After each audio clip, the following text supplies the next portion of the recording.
first thing, before you flood the comment section about this, I know that there's enough room in the spot where I'll be parking to land a small plane, but that doesn't matter. This video is about verifications and they're the same no matter how tight or wide the spot is. So the first thing you should do after finding your spot is to put your flasher to the side where you want to park. And you should do that before you stop and not after. And that's for two main reasons.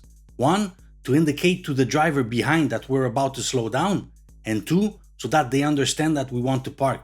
If they see our flasher and they see that we're about to stop next to an available parking spot, they'll understand, hopefully, that we want to park, so they'll leave enough room for us to do so. If we just stop without indicating or put the flasher after we've already stopped, they might get too close. And on streets with lots of traffic, it means they won't be able to go around us and we won't be able to reverse. Now in this example, I'm on a two-way street separated by a solid line. You can't cross a solid line to pass a vehicle that's about to parallel park, even if you see people doing it all the time. You can do that to pass a vehicle that's stopped temporarily, but if it's parking, you should wait behind.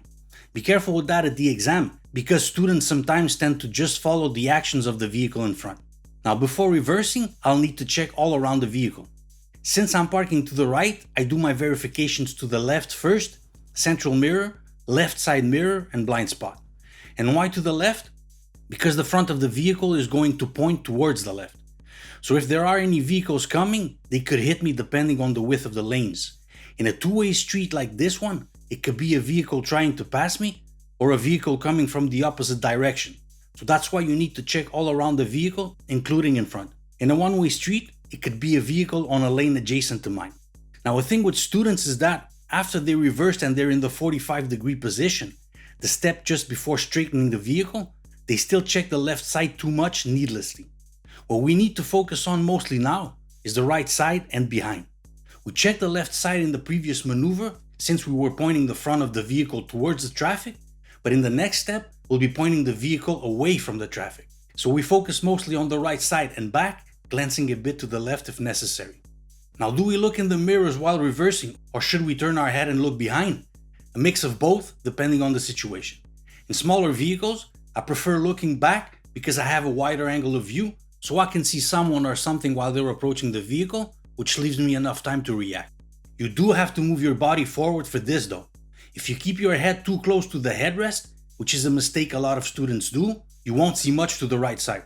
However, in larger vehicles where you can't see much to both sides at the same time, or because of the wide frame, you can use the mirrors more and alternate between the mirrors and looking behind. Also, if you're too short or you cannot turn your head or body for some reason, then use the mirrors. I prefer using the mirrors when I already know that there are things close to my sides, like when I'm parking at 90 degrees for example. I can judge the distance better that way.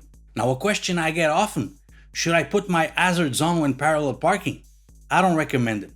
Hazards are, for what the name implies, emergencies. If you put your hazards on, people may think that you'll only stop and not necessarily park.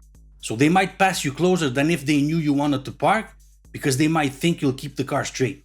If they know that you want to park, they should keep in mind that the front of the vehicle will point to the left, so they'll leave more room when passing you. Hopefully.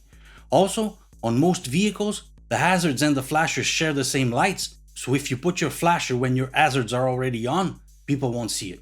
Now another question I get a lot, how do I know when I'm at the right distance between both the vehicle behind and the one in front? Well, that depends on a lot of variables since vehicles are of different heights and shapes. For example, if I park in front of the vehicle that's about the same size as mine, with this much distance between the two vehicles, when I look back, I still see the other vehicle's mirrors completely. If I park in front of a vehicle that's smaller than mine, with more or less the same distance between the two vehicles, when looking back, I don't see the mirrors anymore. If I park in front of a vehicle that is bigger than mine, I still see half of the front lights. So it depends a lot on the size of the vehicles in front and behind you where you park. There are a few tricks you can use though. I'll do a video specifically on that soon. Now last but not least, before exiting the car, make sure you check your mirrors and blind spot before opening the door, for different reasons, but especially for these guys. There's three main things that can happen if you open your door on a cyclist. First, if the cyclist is shorter, they can hit your door and fall behind it and get injured. Not fun, but that's not the worst that can happen. Next, if they're taller, they can flip over the window. Again, not fun, but still not the worst thing that can happen. The worst thing that could happen is if they hit your door and fly over to the middle of the street and get run over by a vehicle. That's when fatalities usually happen in this case.